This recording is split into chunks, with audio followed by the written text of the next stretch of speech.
Recovery Sort Of is a podcast where we discuss recovery topics from the perspective of people living in long-term recovery. This podcast does not intend to represent the views of any particular group, organization, or fellowship. The attitudes expressed are solely the opinion of its contributors. Be advised, there may be strong language or topics of an adult nature.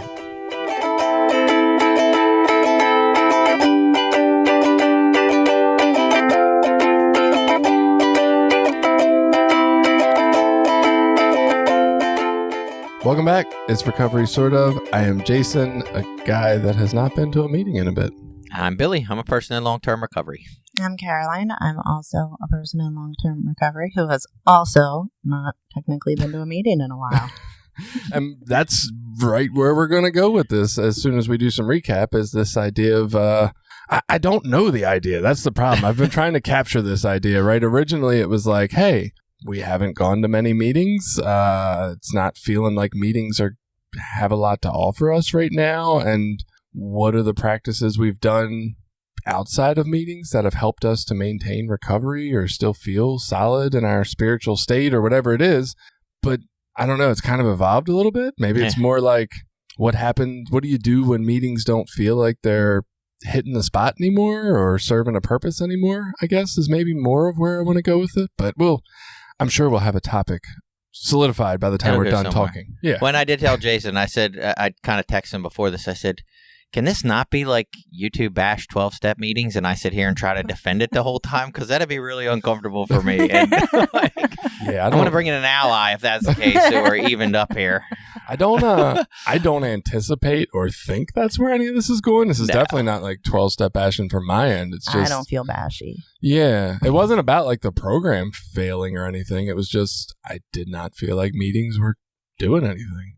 Yeah, and I've seen that a lot. I mean, yeah, you just see it. If you're around a while, you see. But anyway. Right. So some of the recaps. So Stephanie, she was on us for our mother's episode. She had listened to the Clean Time episode, and she said, hey, just listen to that episode. Yes, before I got to recovery, I lived in survival mode. That included watching people's behaviors and not putting too much stock in what people say. So when I got to the rooms, I was predispositioned not to be impressed by Clean Time, but rather to watch people walk in life.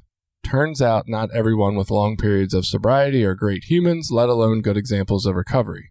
Everyone is subject to being human, and some suffer more than others. Bummer. So I don't know. I just like the feedback. I think I was kind of surprised because I don't feel like that was the case for me.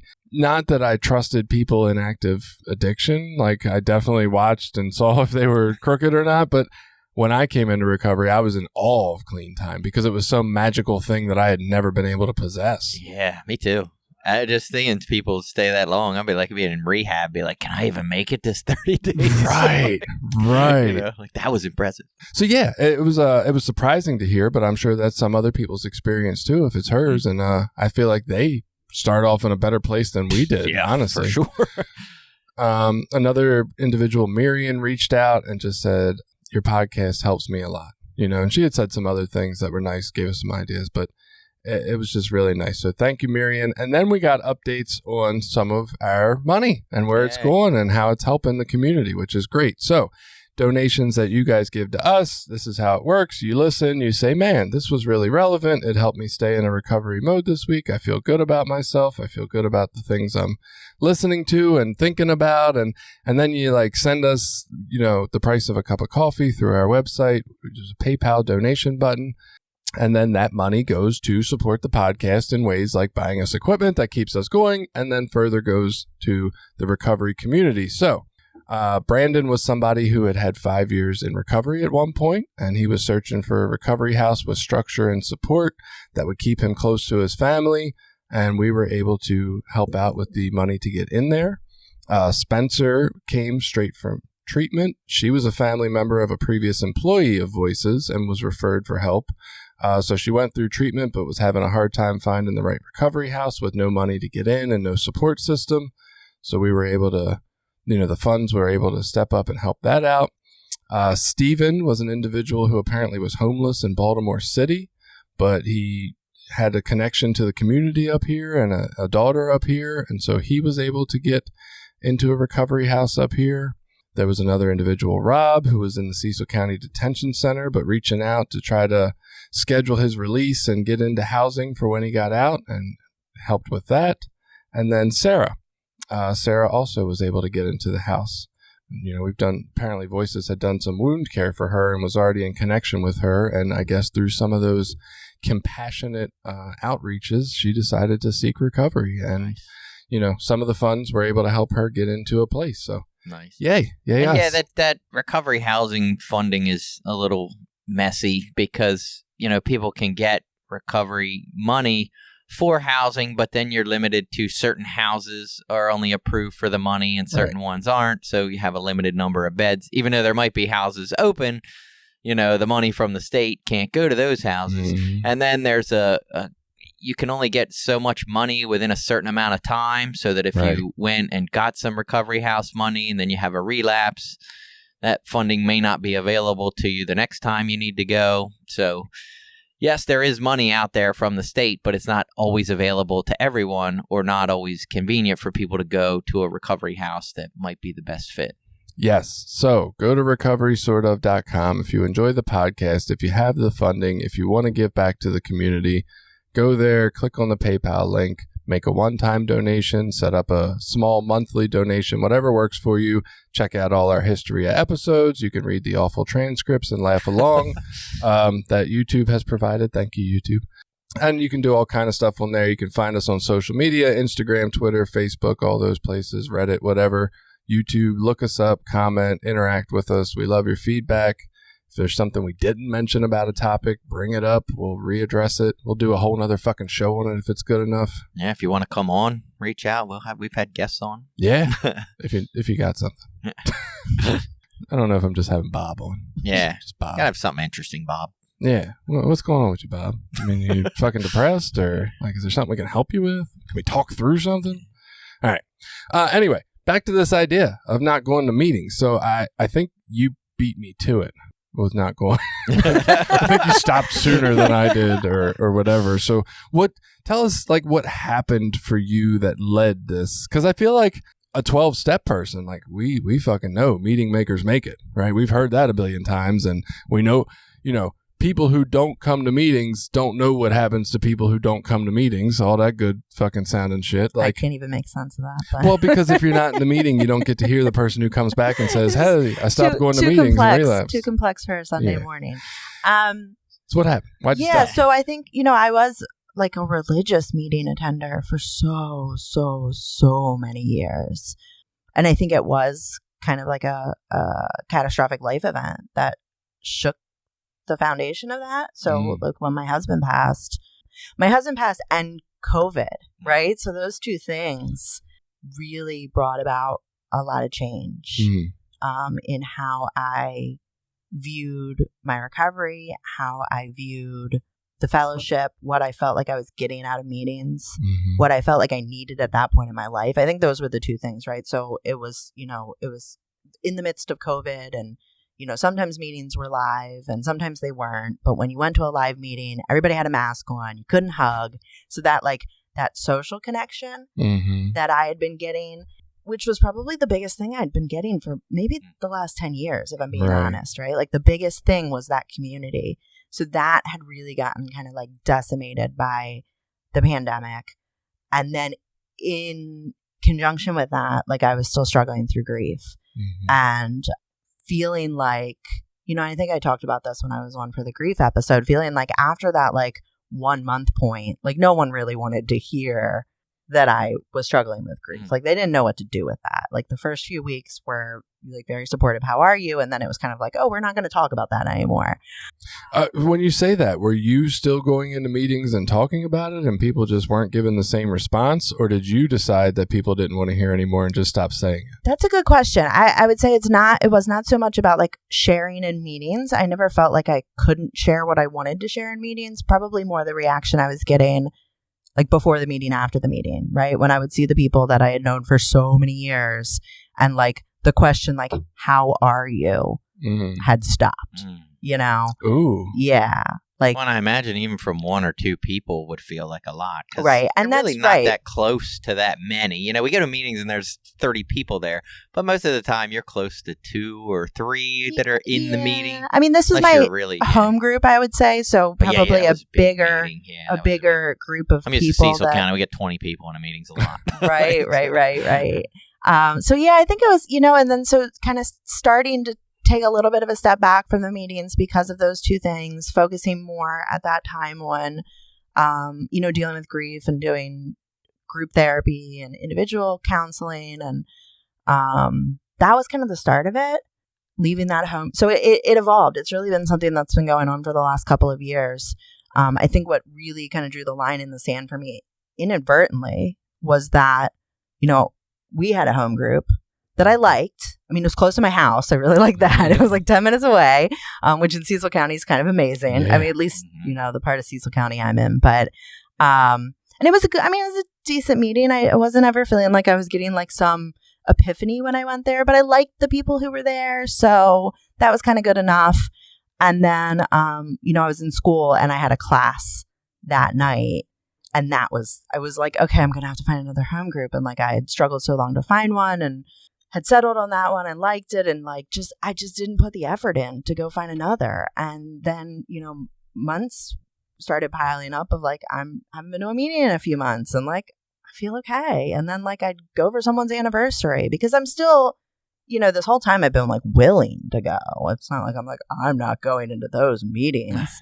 But I'd go to an anniversary or I'd show up for someone because there was something, they wanted, and I would like leave the meeting and I'd be like, I don't feel any different. Mm-hmm. Like, I'm not like mad that I went, but I didn't feel like I got anything out of it. And so I wasn't motivated to actively make time for it. I would rather be hiking, honestly. Right. So that's interesting.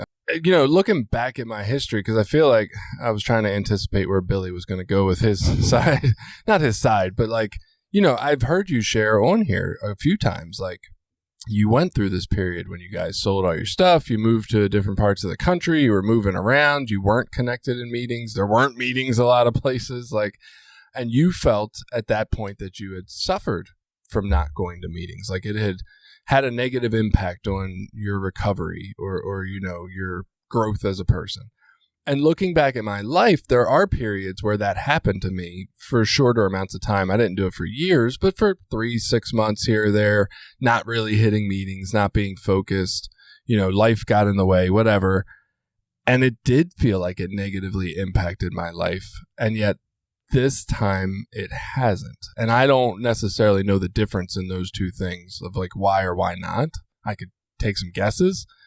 But this time I was hitting this home group that you and I were in, Caroline. And I hit it for, I don't know, a year and a half. But the last at least 6 months of that, every week I went, I would be driving home from that meeting thinking, why the fuck did I do this? It's because I wasn't there anymore. It's probably what it was. But it was really, so to tell you a little clue that might or might not matter, but it feels like it's relevant. I remember throughout my recovery, I've always had shit get in the way of weeknights, right? I got into a union and going through the apprenticeship in that union, I had schooling on either Monday and Wednesday or Tuesday and Thursday every week for every year for 5 years. So it was like, having to switch home groups, because if you get a Monday or a Tuesday or a Wednesday, it's going to flip-flop the next year at your apprenticeship school. But it was also 3 weeknights of my week as a guy with young children, not home. And it never felt good. And so I was always struggling. Like I had this like real bitter resentment towards people I worked with on the construction site. I'm like, these motherfuckers go home at 3:00 and just chill the rest of the night every fucking day. And here I am, I got to run out 3 evenings a week, if not more, if I want to be involved. And so I guess coming up to that still in my life, there is this idea, right? I work 2 evenings a week because it's important to me to show up for people who can't take off of work during the day. And so adding in a home group was like this 3rd weeknight still. And it really, for like 6 months, just grated on me. I was like, why the fuck do I spend my time, half hour to the meeting, half hour home, a little bit of talking, the hour of the meeting. I'm taking most of my evening up that I could be home with my kids, my family, doing something I really want. and I'm coming here and I'm feeling like I get absolutely nothing out of it. Why am I doing it? So it was a pretty active decision. It wasn't like, oh, something got in the way of my home group and then I just sort of happened. Like, I chose. I'm like, I'm just going to not and see what the fuck happens. I've been to one anniversary since then, and I think that was in March. Wasn't mine. I didn't know about Billy's. No, his was on a Wednesday, goddammit, and I work. And he was working. That's I didn't. No, I mean, honestly, had you like told me like 3 weeks in advance, I probably would have scheduled myself the off. week of, I think. Yeah, it was a little late. It was last minute. That's one of the problems with not going to meetings is you don't find out when the Right, anniversaries are. Like, you just don't know. But I guess It was announced. I don't feel like my recovery or my growth or my healing has been stagnated or suffered in any way this time. And I think there's some practices I do, which is some of what I hope for us to talk about today. But that's like generally been my story. It's been 10 months. I went to one anniversary during that 10 months, have not felt any different either. And so it's hard to go against all these old cliched, programmed ideas that have been given to me about how you have to go to meetings and that's how it works and this, that, and the other. But I mean, my reality so far is that I haven't noticed, except that I have less shame about whether I should be at a meeting or not on any given night and don't particularly schedule it in, and I have more time for myself. Yeah. And so, I mean, even through my recovery, not just in the time that we traveled, but other times, like, I haven't always been like this consistent meeting maker person either. Different, like, say, it was especially hard with younger kids, and you got commitments of whatever sports they got going on, and then whatever stuff I want to do. And, there were periods of my life where I was like, meetings, take it or leave it, whatever, it was fine. The difference, at least for me then, was I had a closer network support group of guys that I talked to, not just in the meetings, but were people that I kept relationship with outside of meetings. We hung out, we did stuff together with our families and all of that. It was usually, and someone had said this to me, and it's just been my experience, was that it was in times of like traumatic things that I went back to meetings because I needed a support group or support of people that was different, and that was what I knew, so that's where I went. The other thing with me was that I never really had anything outside of NA that I was doing healthy wise. Like, I've never done therapy. I didn't go to any kind of counseling or do anything else. It was only NA is the only thing I've ever done for recovery wise and self-help ish stuff. And it hasn't even been until later that I started reading like self-help books or any of that stuff. So not having any other tools, like when shit starts to go bad, like that's where I would look. So that's where I would go back because that's all I knew. But yeah, for me, times getting away from meetings, one time was a pretty major tragedy. But we were talking before this, like about what the motivations for going to meetings are, or why we go to meetings. And I think one of the things you and I had talked about, and this is what it was like in my life before the big tragedy. The tragedy was when my kids got molested.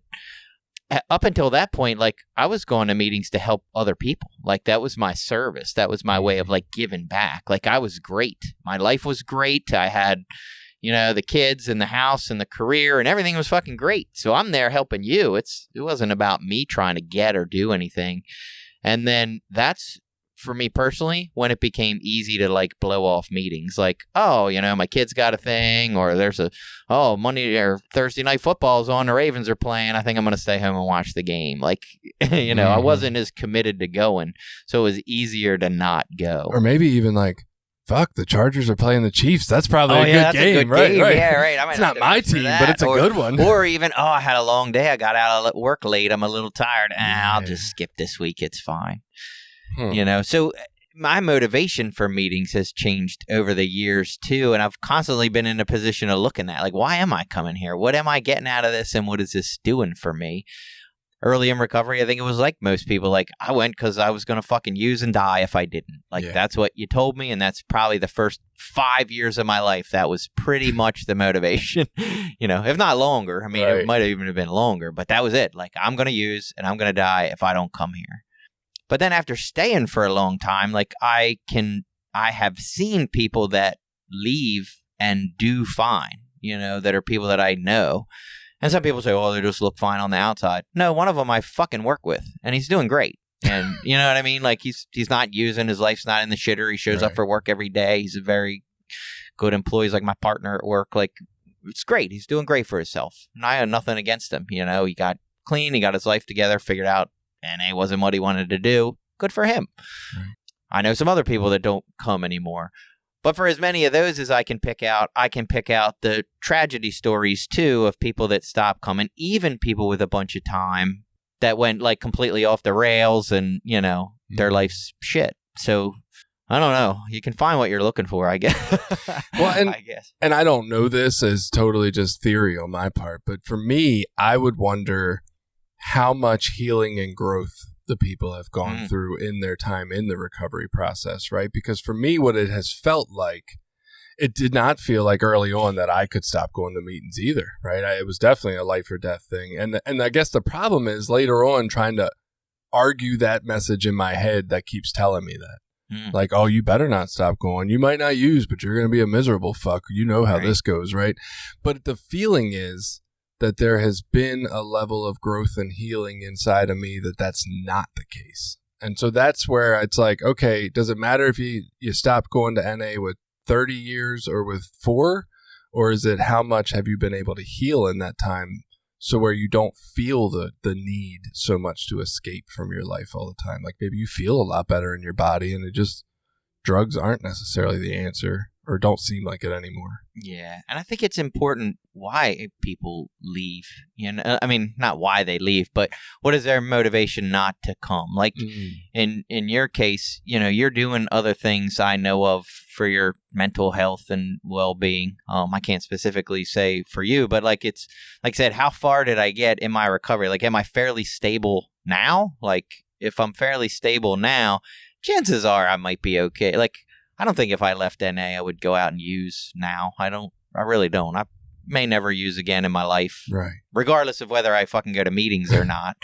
My motivation now for going is different, but I think it's important that we have something or a place to go or a connection to something.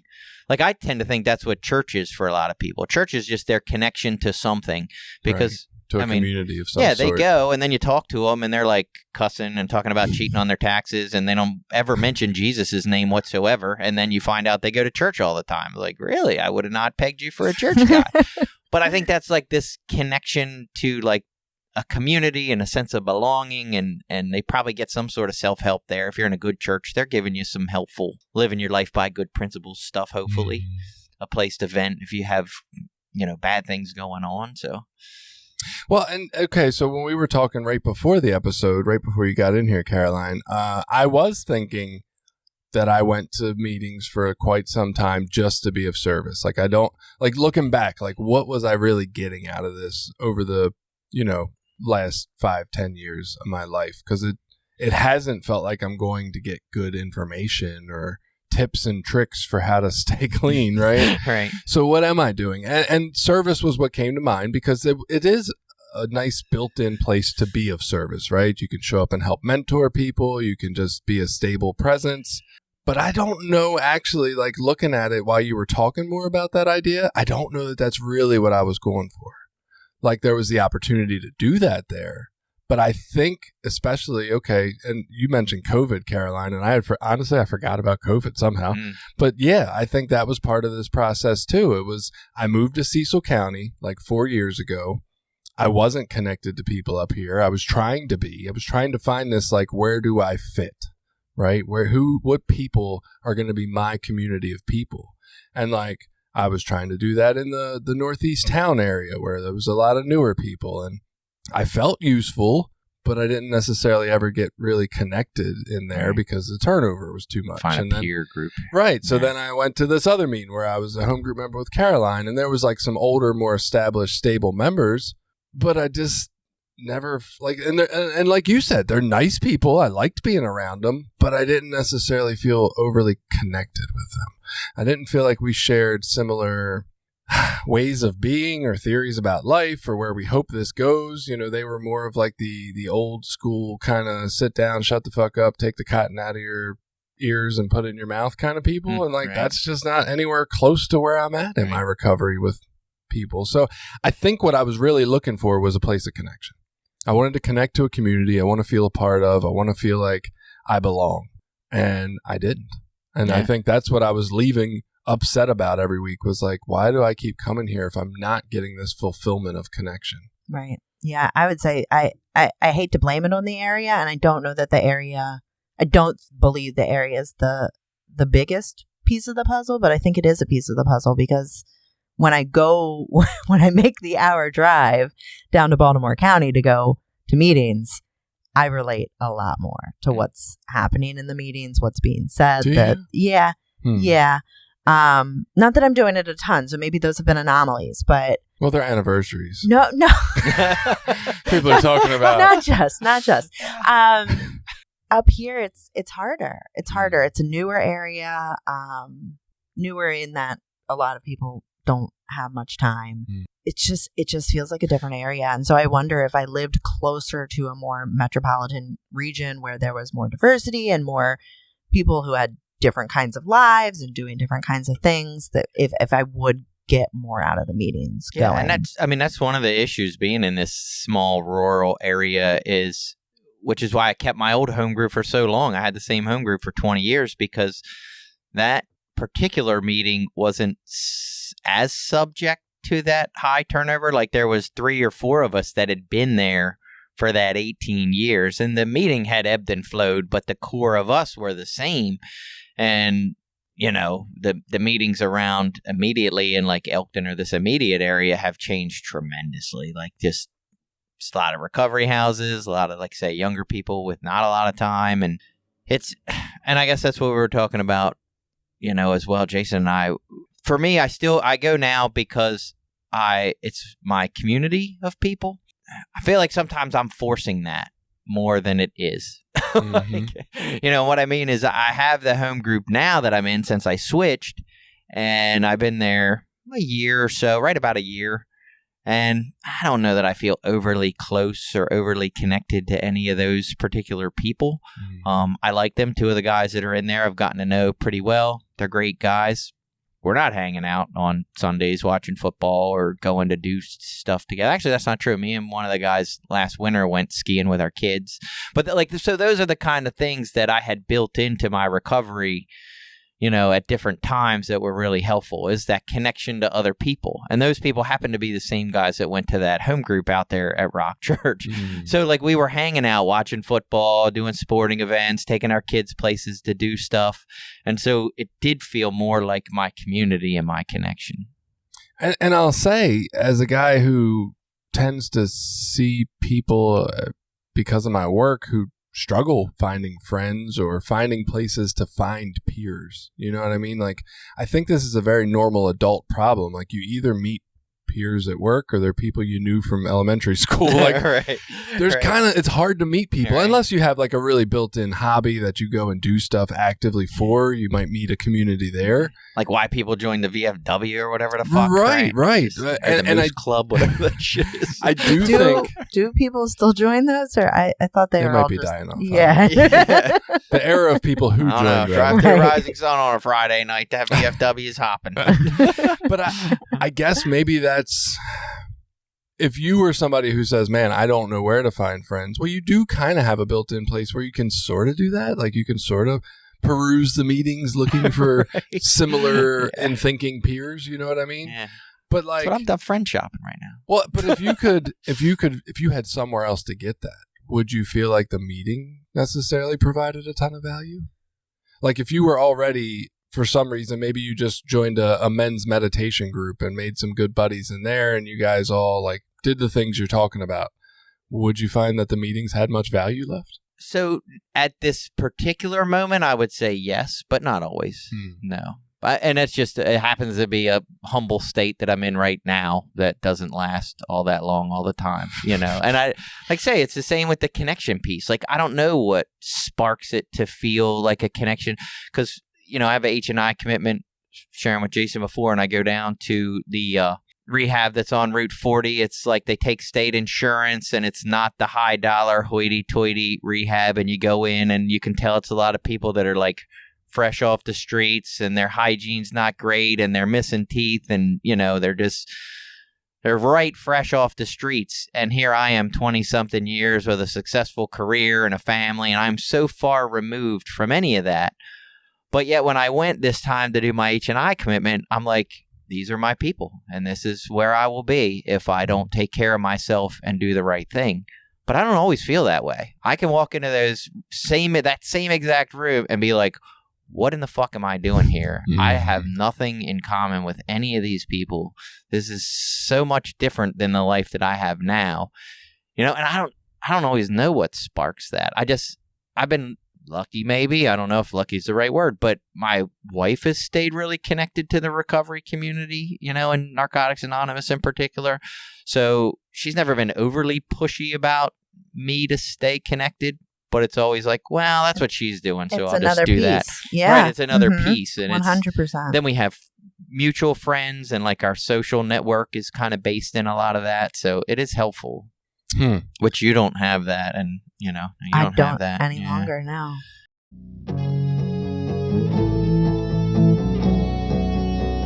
This episode has been brought to you in part by Voices of Hope, Inc., a nonprofit recovery organization made up of people in recovery, family members, and allies. Together, members strive to protect the dignity of those that use drugs and those in recovery by advocating for treatment, harm reduction and support resources, and mentoring.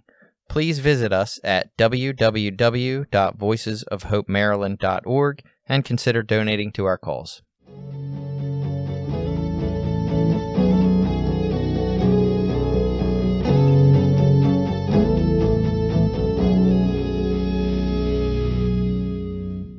I don't know. That actually, Jen doesn't listen anymore, does she? I don't want to criticize her. She's listening.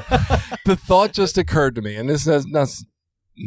It's okay. I'll criticize her here in a minute. Right. Not necessarily about Jen, but just about like that person I picture as the old timer in a meeting. And maybe they're not even the actual old timer anymore. Maybe this is the old timer from like 2002 when I first arrived or whatever. But I picture this old timer as somebody who almost feels like they didn't grow enough to move on. Like they do feel kind of stuck in their ways of like this really old information. And it doesn't seem like they grew their compassion through the process of recovery, or it doesn't seem like they grew to be more understanding and loving. Like it almost like they got clean. They kind of got to this, I'm thinking like the dry drunk kind of guy, right? Like you're describing your old home group. Yeah. Sort of miserable, sort of all right. But like, it's all, I don't know. I've never had the thought before that, damn, maybe it really is an outgrowing to some extent of a 12-step group. And maybe the people who stay missed something to some extent. And I'm not saying that's the case. Still getting, Yeah, but I had one of my old sponsors that told me that, and he did some other things. Like he still went to meetings, and at the time I didn't get it. I don't think I even had 10 years clean, and he would say that kind of stuff. He's like, I do some other things, really to kind of supplement this. Like his version was, you will spiritually get to a place where this isn't going to be enough, and you'll need to go outside of here to look for other spiritual things. If you want to continue to spiritually grow. That was just his opinion, and that's what he did. And I guess that's the case. Now I do some other things for myself. Right. But so we have a pamphlet that's called The Loner, Staying Clean in Isolation, right? So I guess what's interesting to me is we already, as a fellowship, approved this literature, I think. So we said we agree with this idea that it's possible to stay clean without hitting meetings. So the idea behind that was for people that were in rural areas that didn't have access to meetings. Right. So like when we were in Utah, for example, literally the closest meeting was like 2 hours away, one way. You had to drive 2 hours to get to a meeting and come back. So we had went to some meetings of the other fellowship and didn't feel very connected there. So then we kind of started an NA meeting. But I think in that pamphlet, so old and dated, they talk about fucking phoning into meetings and shit. It's so out of touch. It is out of touch. But I guess for me, the idea is that we do believe it's possible to work the program without meetings. But it's also positioned as like, this is the worst case scenario, Yeah, and don't voluntarily do is. this. Right. Yeah. If you have any other options, Yeah. But this is the worst. It's interesting because we talk about the program as being the 12 steps. And the 12 steps don't require meetings to work. Like, you can do that on your own with a sponsor. I guess you could do it on your own without a sponsor, too. I've never really thought about it. I don't It's think not we the advise suggested that way. either. Yeah, We don't, they usually but you say with a could. sponsor. But anyway, so we believe the idea is possible, and yet we freak out when people go to meetings and then stop. And that's just kind of fascinating to me. Like, I guess if you start in an area where there's no meetings, well, fine, you're healthy and fine without meetings. But if you start with meetings and then decide you don't want to go, that's a different thing. And I don't know why. The lack of willingness? Is it but why would we say it's lack of willingness? Maybe they're just not. Well, doing and a what lot they of it's do. just fear. I mean, if we come in like you and your current path, not gonna lie, I worry about you. I'm like, man, I hope he fucking ends up okay. Right. Because I care about you. You're a friend. I want to see good things for you. I don't want to judge you. You know what I mean? Come in Right. here, Jason, you're gonna die. You're fucking killing yourself. What are you doing? Which is probably what I would have done to people early on with a couple years Right. clean. That's what I would have done. And I don't think that it was based in anything different other than I like this person and I care about this person and I don't want to see bad things happen to them. I just didn't have confidence or a belief that anything other than Narcotics Anonymous would work. It's actually fun because as kind of baffled and amazed as I am by what's going on for me right now, I kind of like get joy out of sharing it with you. Like, it's almost like, I think it's going to be just as baffling for you. Like it would be for me if it was my friend doing it. I'd be like, oh my God, how is he doing it? It's crazy. But yeah, so there's a little joy in that for me too. Just, it's fun for both of us. But yeah, so I mean, why I've seen people. So before Facebook, I really didn't see people leave recovery and do well. Like I just assumed everybody who left was like dead or in the gutter somewhere waiting to come back, basically. Yeah.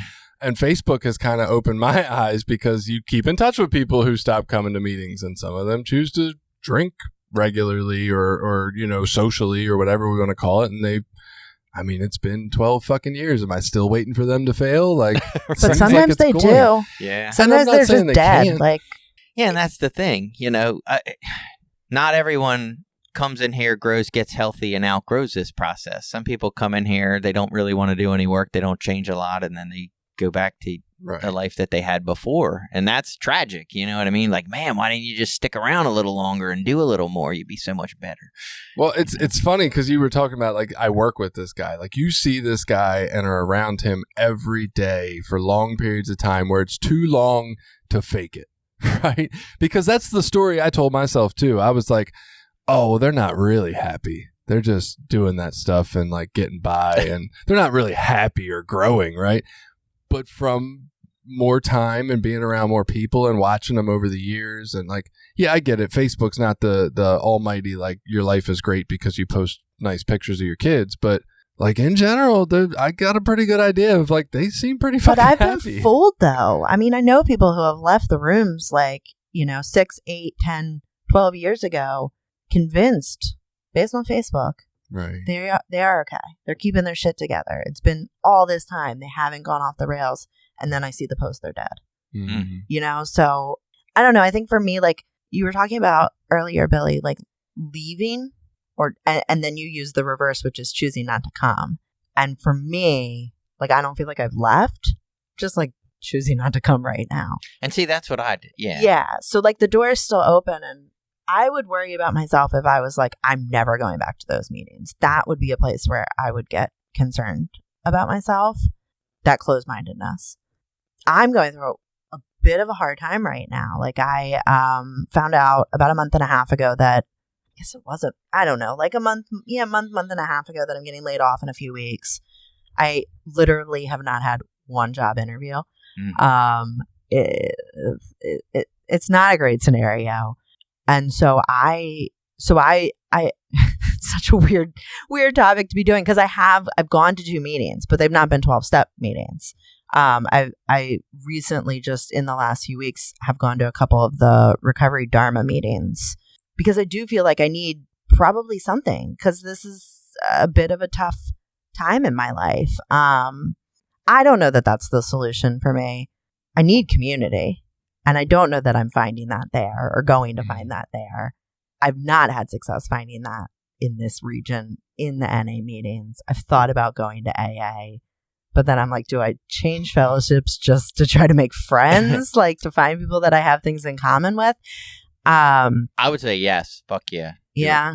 I mean, It's try me. it. Yeah, check it out. Yeah. I don't think you're going to find the answers in AA, honestly. Not around here. Cecil but County is hard. just, I mean, I've lived here 6 years and Billy, maybe you can like put it in words. I have yet to be able to nail down what this area, the people in this area, or the people that go to 12-step meetings anyway, are about, because it's just such a weird area. It's a different to way me. of life. it Yeah. feels like. Yeah, it is. Well, and they talk about it having its own culture. You know, communities have their own culture, Mhm. and this county has a particular culture, and I don't know how to describe it. And I guess maybe it is easier. Did you grow up around here? Baltimore County. Okay, so and that's shockingly where you feel more comfortable. Yeah. But no, I grew up in the city and then moved here when I was like 11, 12. But I would say I grew up here because I always Right. felt really comfortable in the culture, like, and was like, oh yeah, this is my community. These are my people. Like when I was a teenager, this is where I wanted to be and feel a part of. So maybe that's why it's easier for me to feel connected, because there's a sense of familiarity or a sense of comfort in the culture that you might not get. Because in my life, like I've had different, you know, my family, my parents owned a business and we were like middle, upper class, you know, successful. And we weren't always like, whatever, hanging out in cornfields, drinking fucking rye whiskey or whatever, you know, country people do. Like, you know, we have like different cultural experiences in my life, but still there's a connection and I can feel okay. Whereas if I went to like an inner city meeting, I would feel totally out of place. Right. You know, it just would feel totally out of place. The Recovery Sort Of podcast, where we won't stereotype at all. Right. Sort Or of. Always. Yeah, sort of. Yeah. I don't know though. I got to be honest. I hear what you're saying, Caroline. I don't feel like this would be any different if I was anywhere else. I mean, of course, I feel less connected in the meetings up here, less likely to see somebody I know or familiar faces, but I don't think this would be any different at like my old home group in Baltimore City at whatsoever. In fact, I think it might actually be worse there.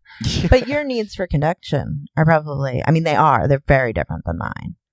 So, Yeah, and I think that's what's most important is that connection piece, you know, like that's why I encourage people all the time, like when they say, oh, I'm in this home group and I'm like, fucking go get a new one. Fuck it, you don't have to stay there. Yeah. Like, I don't feel like you should stay there. Go look around, shop around, find somewhere where you feel like you connect with the people. That was the most important motivating factor for me to go to my old home group for the longest amount of time. And even now, I don't think any of my current home group members listen. I'm going to probably switch back to my old home group because they changed some things and some of the guys are still there. And you know what I mean? Those are fucking guys that I've known for 20 something years. I've been in their wedding. They were in my wedding. Like these are my Right. fucking friends on top of being people that hang out at these meetings. And that is a huge motivator to show up there sometimes because like I don't really see them as much anymore. Our kids are older and now we're doing adult life stuff. You know, old people life stuff where you get to make your own choices of shit you want to do, not what your kids are doing with sports every week. And yeah, I'm like, man, I miss those guys. Like I miss that connection with those people. And I haven't found that, but yet I've still found some sort of connection to recovery. But I did started going to some more meetings over in Harford County too in the last year. You know, I got a sponsor that's not in this area. I travel outside of this area, and I probably feel as much connection with that, you know, the Harford County side of people that I've built in my recovery community now. That's also taken effort on my part as far as like, I don't even like anniversary. I hate anniversary meetings, but my sponsor does the thing where he's like, hey, so-and-so is celebrating this night, you know, come on out. I fucking go to some of these guys I don't even know, but I'm trying to make myself a part of.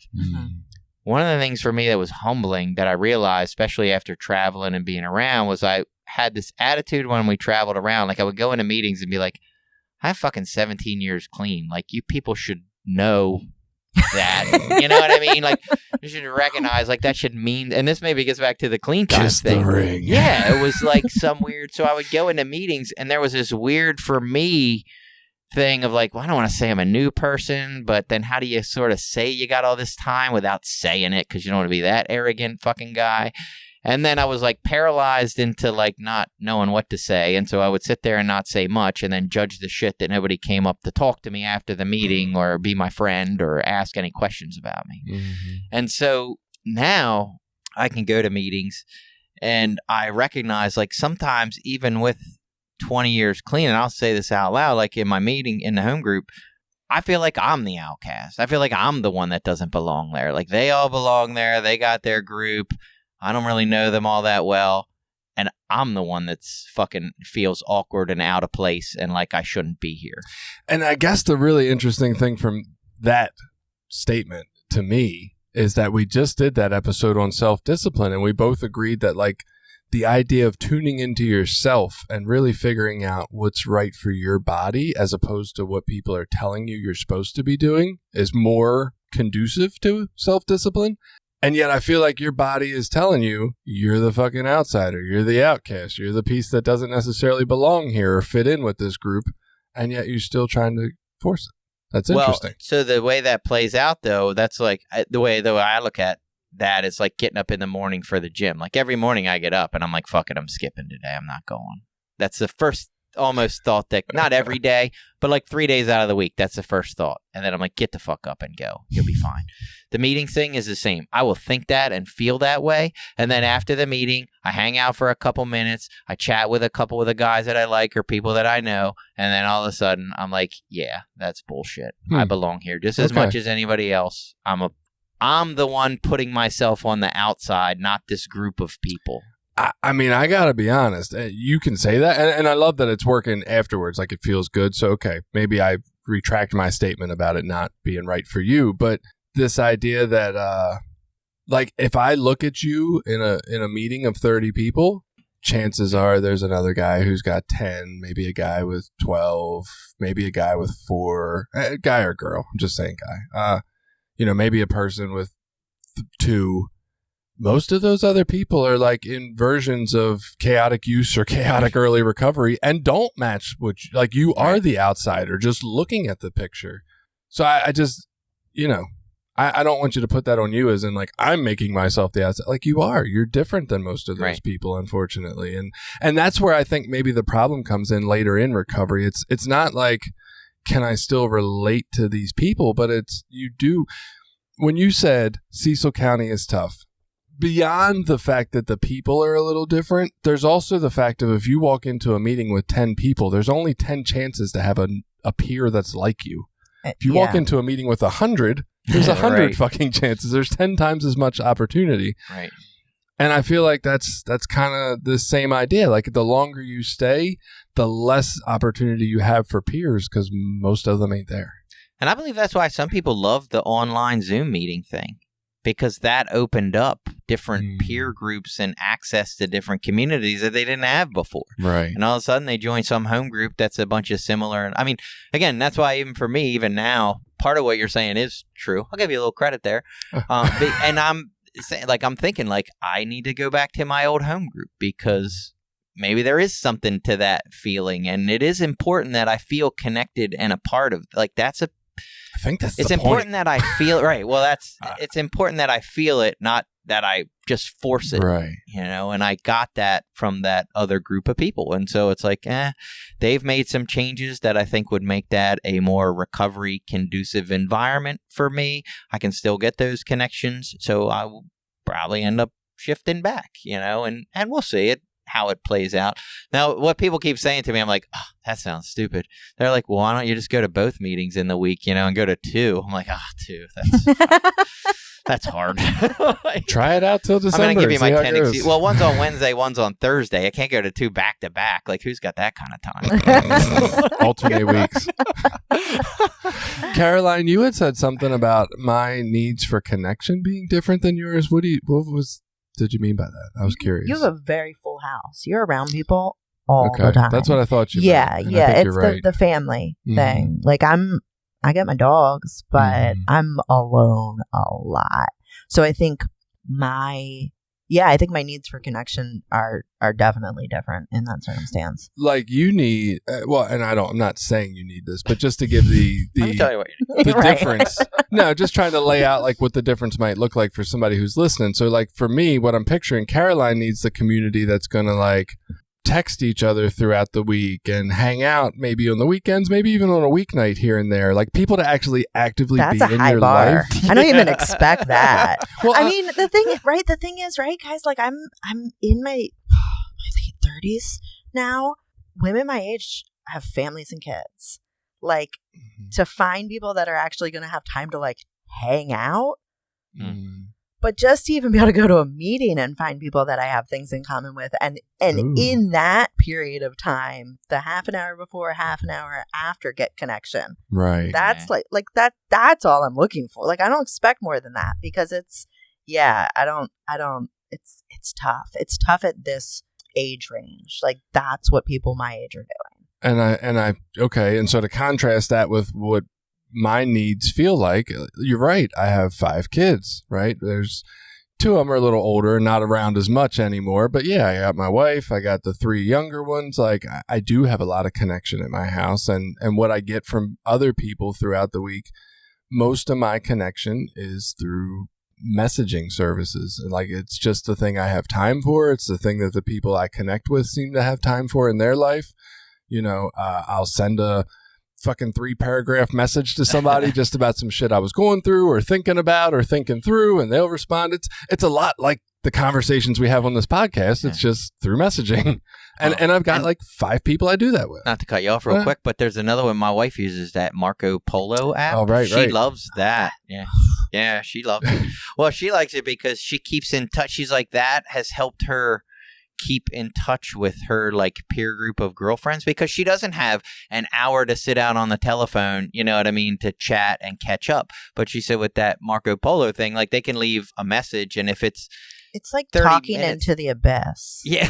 I was using that with my sponsor that I had most recently, who I don't even know, maybe still my sponsor. She hasn't fired me, so I guess she's still my sponsor. But it was like kind of the point where I'm like, this is just like a verbal journal entry, because by the time she would respond back, she would have forgot. Like there's not that, you know what I mean? Like Instant. You dump and then you listen and then you start recording, and there's not that give and take in the conversation. So a lot gets like just missed. And see, that's the thing though, like that works for my, but right. Yeah. She's not, like I've tried to do that Marco Polo, and I feel the same way. I'm like, this is stupid. I feel like this is dumb. I'll just call you if I want to say something. Like it just doesn't work for me. But I didn't like virtual meetings either. I hated virtual meetings and tried a few and was like, nope, that's not. I need in person. I want to see people. I want to talk face to face. I definitely prefer that, but it's just the way my life is set up right now. The messaging is easier, and like I said, there's 4 or 5 people in my life that I message regularly. Sometime at least weekly, if not more often, and we just talk about shit. We talk about how we feel. We talk about what we're doing. And maybe this is the place to go into like the practices that I do feel like have helped me while I'm not going to meetings. So that's been helpful to have that network, you know, and honestly thinking about it, the idea of trying to find more space for another relationship in my life, like whether that be being a sponsor or just being friendly with somebody in a meeting. Somebody comes into a meeting and they're new and they want to connect and they want like, what's everybody do for fun? Where are you guys going this weekend? I'm like, I don't have any space for you. Yeah. Honestly, like you're going to be a detriment to the things that already work in my life. You're going to take away from the space I already talked to somebody or something. So like that doesn't feel like a thing I need right now. I do 2 what are called supervision groups at my work, but really look a lot more like 4 or 5 of us getting together and chatting about whatever's going on in our life or in our caseload. That ends up being really personal most of the time. I journal regularly, which looks like once or twice a week for me. I meditate every day. I do this podcast, which I consider part of my fucking recovery because we meet up here regularly and structured to talk about recovery-based topics. Yeah. And in between episodes, we talk about our own lives all the time. So, and we research and read and learn about things. Right. The research throughout the week. I mean, for anybody who's never made a podcast, it takes 3 to 4 times as long as the podcast is to edit it. So like I'm spending 5 hours of my week working around topics and editing and Hearing all my great information. right. I'm here. Billy's sponsoring me through listening to the podcast through editing it 3 times. Because I had to listen 3 times. I'm like, this motherfucker better stop pausing between words. God damn it. If I got to take out another space now. But yeah, so like these are generally the practices that have helped me, I feel like, a lot in my life. They're the things that have been guiding me, that keep me fulfilled and feeling good. And therapy. I do therapy as well, like with a therapist. I'm the client, so I'm still actively in that too. So, I mean, there's a ton I feel like that I do weekly for my life and my recovery. And I just can't imagine, even when I've thought about it, like, why would I go to a meeting? What would I be looking for there? And I don't feel like I have a need that it could fill. Yeah. And I was there for a long time. And see, I think I'm on the other end of that. And I am at a place where I'm like, I need more male quality relationships in my life. Like I'm to a point now where I need that because my kids are older and they're all independent and they pretty much do their own thing. So I'm not filled up with most of that. And so now I'm like, all right, now that I have space for that, Right. I got a fucking friend shop to fill it because like I've had best friends through this process, people that I was really close with, really connected with. And I have a lot of people, that I know in recovery, but not a lot of guys that I'm really close with. There's probably 2 people in recovery that I'm close with, you being one of them, and then Fred, my sponsor, being the other. Other than that, everyone's really just acquaintances and friends. And then even my sponsor, like that's got a little different role than like a friend relationship. And for good reason. I like to keep it there. I don't want to be too much friends, but We can't be too chummy. Yeah, right. I need somebody who's going to be honest and, tell me honestly what they see. So it's like I'm now at this other side of like I'm going to meetings to try to build my community. And it's probably only going to be a couple of people. It's not like it's going to be, I don't need 30. I just need 2 or 3 guys that I'm close with that we can go out and do stuff or hang out or whatever. And Caroline, I want to ask you about the practices you're doing, but I wanted to comment just real quick on one of the things I heard a long time ago in the recovery community was like, you have to stay in touch with these people regularly in your network. So that way, when the catastrophic or tragic event does happen, you already have that ease of relationship to be able to reach out. Yeah. And I feel like that exists.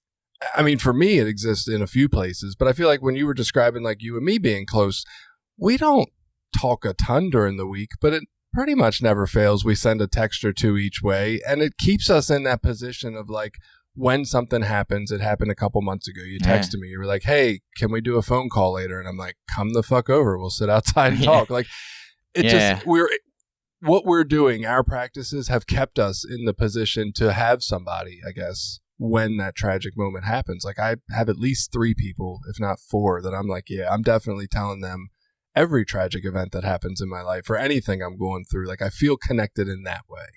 I don't feel like I'm going to be ass out when things happen bad. And so I haven't questioned in my own, so in the past I've had relationships with like guys that I was really good friends with, and like, am I willing to do the same work I did in the beginning of those friendships and relationships now? Like, and I don't know that I always am.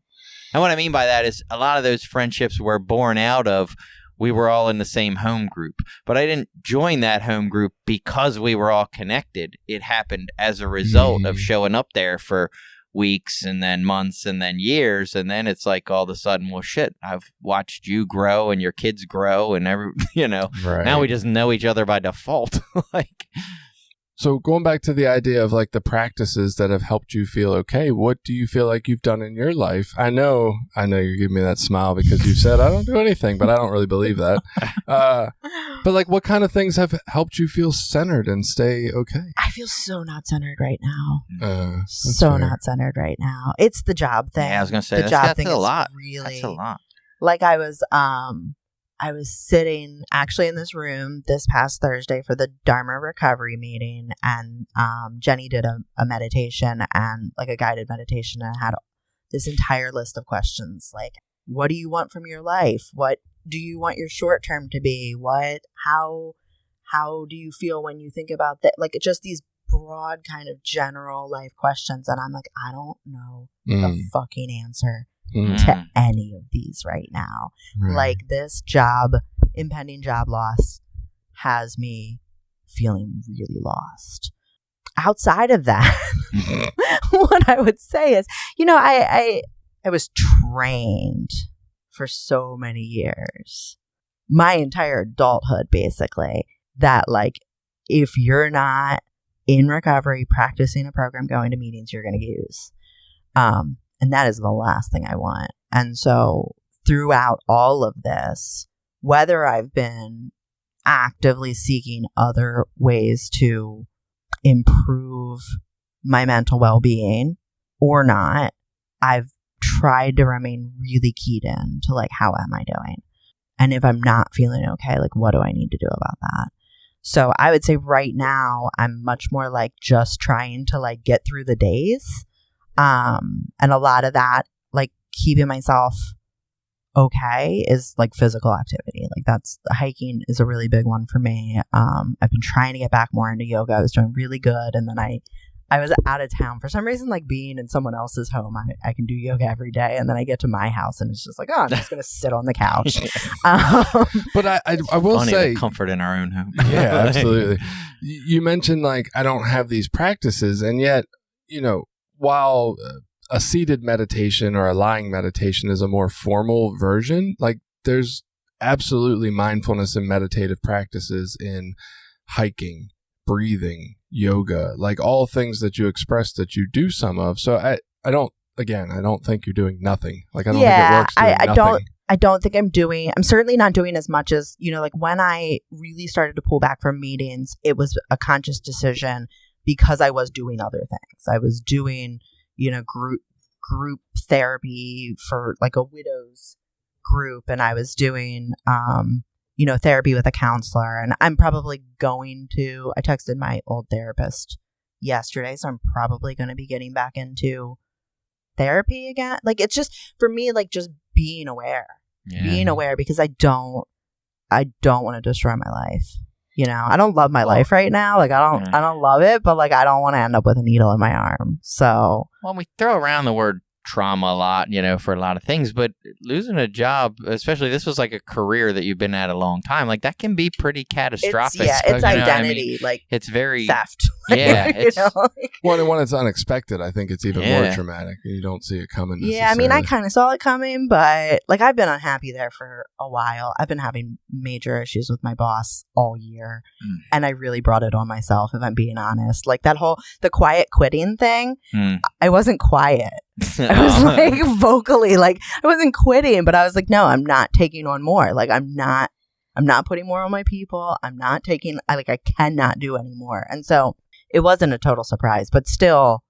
That doesn't feel fucking good. Yeah. What? I have to do more than my job requirements. Yeah. No, do more with less. We've been doing that for 3 years. I'm done. I'm not doing more with less. I did more with less last year, but anyway, we'll do the career follow up. Yeah. Let me find a new job first. Right. The other thing I wanted to say, just to give yourself a little bit of like whatever space there, is like just because things are uncomfortable or in this weird transition now doesn't necessarily mean you're doing anything like wrong, or that maybe it's just an indicator like you do need to change some stuff. And whether it's the meetings you go to, the fellowship, the area where you go to meetings, something outside of that, like it is that awareness that's going to help you figure out like this doesn't feel good. This isn't where I want to stay, and finding what's going to help that. Because like I sort of always say to myself, like doing heroin gets rid of all of my problems really quickly for a minute, like it, because when I'm fucked up like that, I don't care. I don't really care. I don't care how I feel. I don't care how you feel, and nothing matters, and that can be a good break if I am fucking overwhelmed. Yeah. I mean, I heard a lot of self-awareness in what you were saying too. A lot of this ability to like, I'm really just trying to pay attention to myself and see what I need. Which I think that's a very recovery practice of being like self-aware and like trying to tune in. Okay, what's next? What will be useful from me from here? What does it feel like is missing? So I think that's a beautiful practice just in and of itself of recovery. And I don't know that embracing that you're doing all that for Yeah, yourself. I think that, and we talked about this the other day too. Like what I'm doing today, I could not have done with a year, 2 years, Right. probably 5 years. Yeah. I didn't have the foundation. I didn't have the awareness, and I didn't have the practice using the tools. I had the tools, but I didn't have the practice. Or maybe the healing that allows you to use those tools in any given moment, right? Yeah. The ability to like calm that survival state down. Like we don't, like you said, I with 2 years, I stopped going to meetings for a time. And with like somewhere between 6 and 9 was when I was doing a lot of that schooling for the apprenticeship and missed a lot of meetings. And both of those times it was a negative, right? So it's like, it's only been this time that I've had this positive experience with not hitting meetings. It's not like something that lasted or happened before. What were you saying? Sorry, I have no idea. Yeah, it's gone. The other piece of what Billy said of like, we can't necessarily judge how our recovery is going just because things don't feel well due to some circumstances outside of us. I mean, just looking back at this past week, I had a really rough fucking week. And I don't completely know why. Like, there's a lot of little factors in my life. My mother's boyfriend passing. My daughter got suspended from school for buying edibles. Like, there's some little shit going on. There's some shit at my job that felt a little funky. But it wasn't about, like, I need to do anything or change this. It was really, for me at least, what it felt like was the process of just sitting with, like, things are fucking hard right now. That's sucky. I'm going to sit still with it. And hopefully it'll pass. And through some of the practice I did through, a therapy practice of like talking to my inner child and like self-comfort, it felt like that happened. But if you'd have asked me Wednesday, I'd have been like, oh my God, the fucking sky's falling. I should probably go back to meetings. Like the world is falling apart for me right now. I'm scared as hell. And then Thursday I did this meditation and then I started feeling. So it's like, I don't want to judge myself by how my life is going or how I feel. Like I can't judge my recovery by that because we're not always going to feel good just because we're doing recovery. And like, yeah, maybe there are some things I can change, but that self-awareness of like, does this situation require a change to feel better? Or is this just a shitty feeling because people die and things don't feel good sometimes? Yeah. Like sometimes I just got to sit there and that's okay. I don't know. Damn first step shit.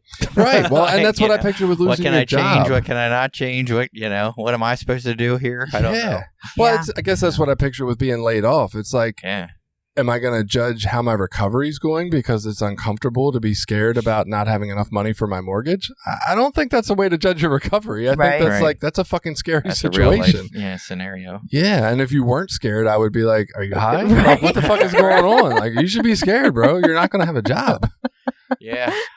So I don't know. I mean, I don't know if there's a way to quantify this and this is where it does get a little, I don't want to say scary, but like the question was brought to me in tackling some of these topics that seem more advanced around the recovery idea.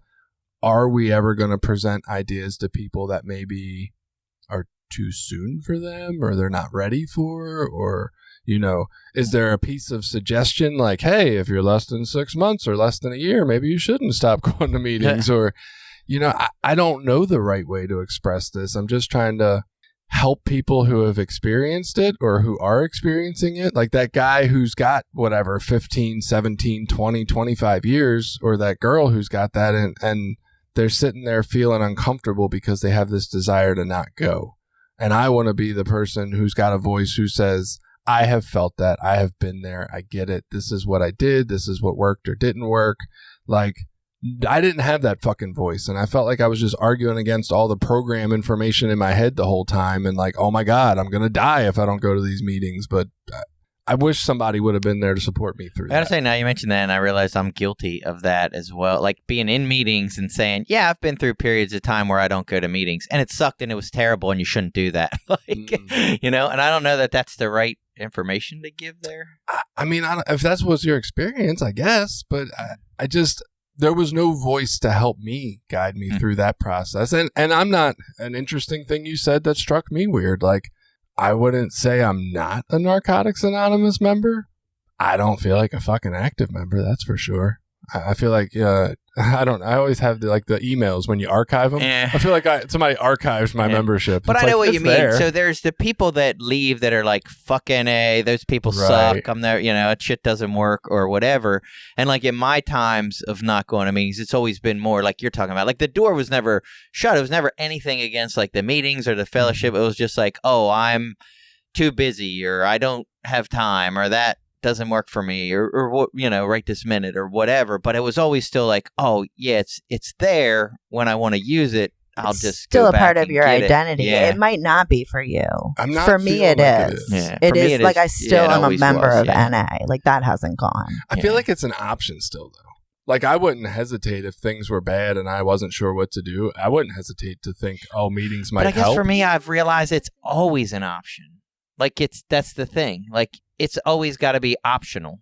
No one's making me. I don't go out of some sort of fear or that my life is going to collapse or that I'm not going to have any friends. I was thinking of the It's reverse. always a conscious choice that like, no, I'm going to actively engage myself in this process, sort of like the self-discipline. Like even when I don't want to, I'm going to go to my home group because I'm choosing to engage in this process. I was thinking more the reverse. I don't feel like NA is not an option for me. You know what I mean? So like if shit hit the fan or if things got bad or if like I was sitting here expressing things were rough and you were like, man, maybe a meeting would help. Like I would be open to that. I still feel open to that idea, but I'm probably not going to go to a meeting anytime soon. Like I have no interest. Listening to you both on the podcast, though, your identity as members of NA comes through. Like at the core, the way you guys speak from that place of like this. Yeah, we say we a lot. Yeah. So that's still there for you. It is. But I don't feel like I identify in as a current member, I guess. And again, it's not anything bad about NA, and I don't have any ill will or think it doesn't work or recommend people don't go. It just doesn't seem to have anything for me right this minute. Ironically, it's really funny. I've actually, like, within the last just few weeks, I got like a call 2 weeks ago from a recovery house from a girl wanting to ride to a meeting, which hadn't happened in like a year. That is weird. And then just this past Friday, I got a call from someone from Phone Line wanting to update the 12-step list and wanted to know if I still wanted to be on it. And so my question would be, what would be your answer to that? That's a good question. I don't know. I mean, my initial response is probably not, because my life is not set up to run out the door at any given moment. Well, so this is not, you don't have to go pick them up. This is just for someone to talk to, potentially. That or it still could be, takes up time, though. Yeah. Okay. You know what I mean? Yeah, so my answer was yes. So maybe Right. that maybe maps out the difference between where we're at. I would definitely, if I was a single man with no kids at this point, sure, why not? I have time for that. Like, I can fit that in. But right now, thinking about that call coming in and what I might be doing in my evening or day, and I'm probably not going to want to answer it. So no, I don't think I'm the person to help there. I don't feel like there's a benefit right this second, not to helping people, but just in going to a meeting. I can't picture, which is why I haven't been. I can't picture something that I would gain from it or something I'm missing that I would need. And I think that's really where all this comes from. Right. It's just, and so maybe it's not the idea of like not going to meetings is bad or not going to meetings is good or whatever. It's just more the idea of like evaluating the intention behind it and realizing what you need in your life. Because that's what it feels like. I just don't have any intentions of getting anything there.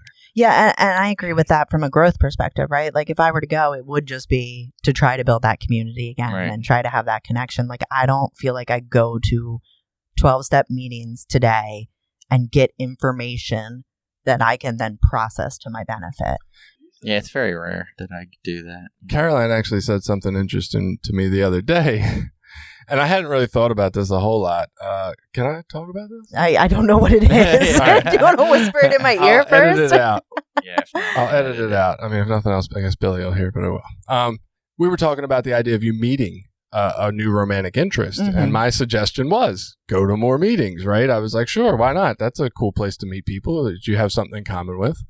And your thought was that feels like a malicious use of the program. Questionable. I wouldn't say malicious. Okay. Questionable. Yeah. But again, I mean, that comes back to that whole, when you were saying to Billy about like he is the odd person out. My odds of finding someone. So it's actually not. It's just not great It's odds. not the sanctity of the program you're worried about. It's the fact that it's not going to work. I would go if I would find a mate there. Yeah. But what it made me think of was you two both talking about this community and going there more for that than anything else. And I guess, honestly, I'm not trying to criticize, but like when I step back a little bit, that doesn't feel like appropriate use of a 12-step meeting. Like it feels like if you're not there to either get the help they're offering or be of service to provide that kind of help, I don't know. I am kind of questioning, like, what are you there for? Yeah, go ahead.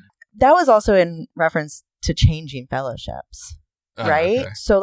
So I think the difference is, for me, that felt very strange to like actively change fellowships to try to go and meet someone, because I am not adding any value to that meeting and that fellowship just through my presence being there. Whereas if I were to go to like an NA meeting where I do have experience, I do have, something to give back and share while I'm there, that feels different. That feels like I'm giving something and potentially getting something. And that's fair. I just picture for me, I'm like, if I was going there and my bigger intention was just to reinforce or make new community relationships around me, I don't know. Part of me says, well, okay, yeah, that's kind of what 12 steps are for. It is about the community. But the other part's like, I don't know, man. If you're not going to learn or grow or give back, like, you're kind of cheating the program. Yeah, like well, using and it as a that's dating my motive. service. I mean, I still actively work steps with a sponsor. Like, I Right. actively write on my steps. So I'm still engaged in the process. So it's not the only reason I go. It's just probably the biggest motivator. Yeah, but you don't go to the meeting to work the steps. Like, you do all that on your own. Kind of do, because we do a step work an hour before my home group. So But that's there's that's why I value. picked that home group. But There's Okay. value to That's Billy a showing up technicality. and being there as the power of example of Yeah. the program. Like, that's just his presence in the meeting is adding value. And I was going to say the same thing to you about going to other fellowships too. I personally, just as my opinion, everybody that walks into a meeting has something to offer. Every human being has something to offer. Well, yeah, you're either an example of what to do or what not to do. Sometimes Well, both. and I guess I want to say that a little differently then. Every human being's existence has worth and some sort of value. So the fact that they're there, maybe it's not for me, maybe it's for somebody else, or maybe I'm there for them, or maybe somebody else is there for them. Like, we don't know how all that works. I don't know when I go to a meeting who I'm going to connect with that time, or who's going to say something that hits a nerve in me that's like, oh shit, I never really looked at that way. Because while I haven't heard much new things through meetings, I have heard things differently at different times in meetings based on where I was and myself, and what my awareness was on my issues. Recently, though, because I feel like I even that. Yeah, In the last- mostly I still do a lot of like self-help books and digging into stuff, and so I'm constantly looking for new ways to look at things. Yeah, but that's not from the meeting. Yeah. Like, are you hearing things in meetings today that bring you value because you're hearing them differently, potentially? I was not. I was not either. I don't know. Yeah, I mean, I guess I chalk the whole thing up to a value. Like, I'm not looking for that one thing. It's like the whole, the overall experience, you know what I mean? It's like going to a restaurant, coming out full and satisfied, but being like, it might not have been the main course, but it might have been the dessert, or it could have just been the complement of things. I don't know. Yeah. So I don't see this happening for me anytime in the near future either. Not to say that it can't, just that I can't picture it. But I would say if I was inspired to go back to a meeting, it would probably not be NA. And that's not because any ill will or bad thoughts towards NA. I just think there's other programs I could probably learn more about myself in. You know, if a adult children of alcoholics meeting, like a thriving one, opened up in Cecil County, I'm probably checking that shit out, right? Because there's a lot of information in there that's, I don't want to say deeper or bigger or better than, Narcotics Anonymous, but it's just different. It's stuff I haven't heard before instead of the same old rehashed kind of cliches. And I feel like there would be more benefit to me seeking out that, or, if I wanted to go to like I don't even know if this fucking exists, but like a nicotine anonymous meeting for vaping, like that might possibly bring value to my life. Like there are things I think I can learn from people and groups I could be a part of. I don't know that Narcotics Anonymous has a lot of space for seasoned members who aren't necessarily struggling with the basics anymore. Yeah. That's kind of what it's about. And I feel that with Recovery Dharma, like just being in the couple of meetings I've been in and reading the excerpts from the book, I'm like, this is new. This is something I feel like I could, it's still very foreign to me, but this feels like something that has potential to add value, like new information, new ways of thinking about things.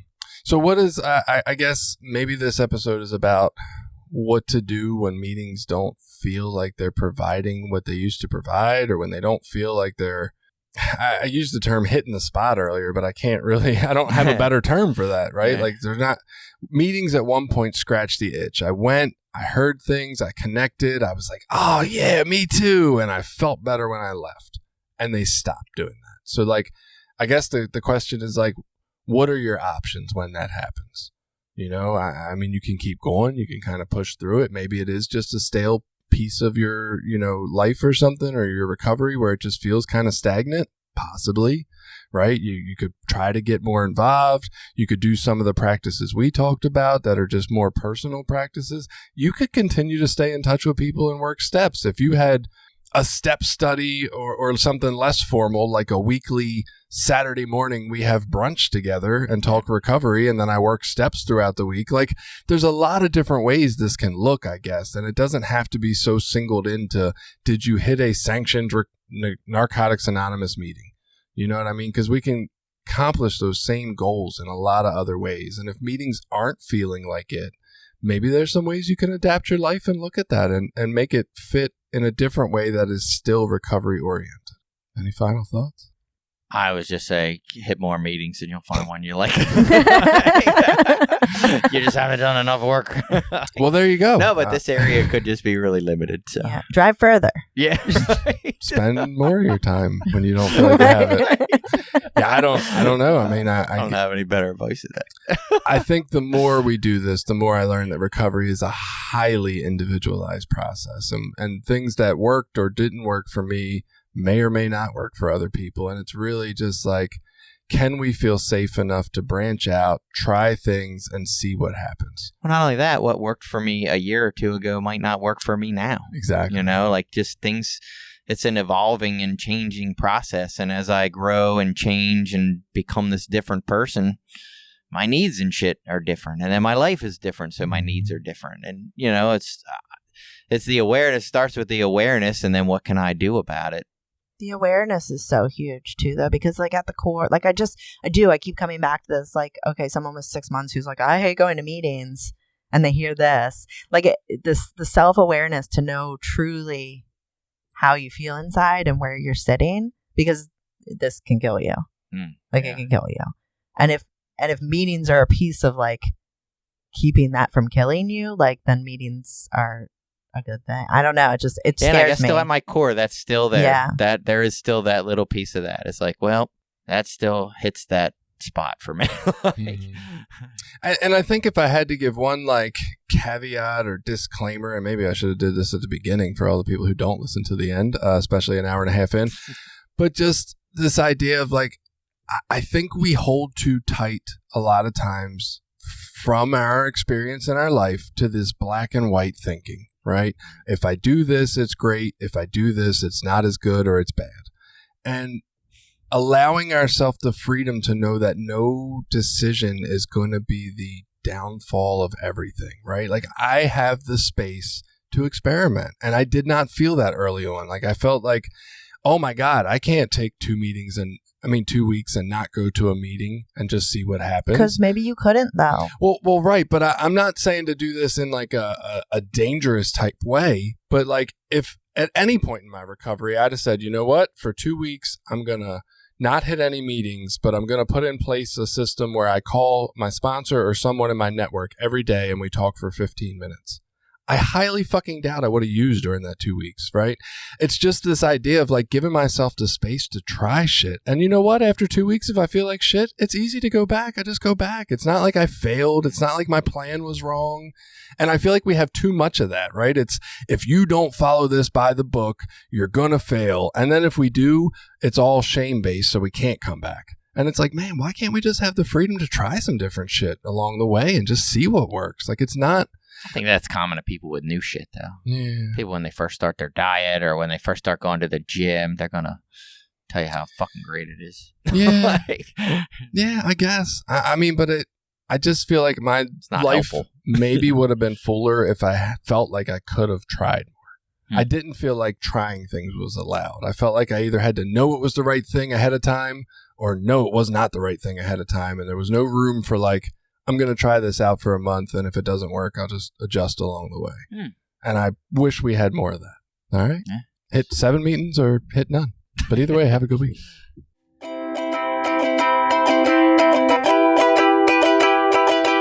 Did you like this episode? Share it with people you think might get something out of it. Check out the rest of our episodes at recoverysortof.com. Also, while you're there, you can find ways to link up with us on Facebook, Twitter, Instagram, Reddit, YouTube, anything. We're always looking for new ideas. Got an idea you want us to look into? Reach out to us.